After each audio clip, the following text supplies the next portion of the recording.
Anak, malapit na umuwi yung tatay mo. Talaga, Nay? Nakaka-excite naman. Tsaka pala, anak, mag-face-to-face class na kayo bukas. Maganda ka na, ha? Face-to-face? Paano ko sasabihin kay nanay na buntis ako? A few moments later. Kain ka lang, anak, ha? Ah, sige po, Nay.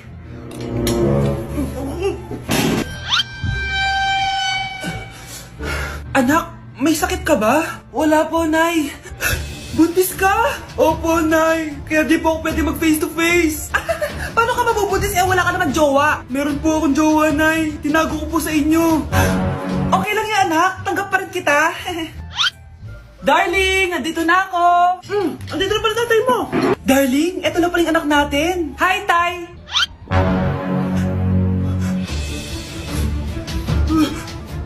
May problema ba? Darling, magpapaliwanag ako. Nay, siya po yung sinasabi ko na boyfriend ko.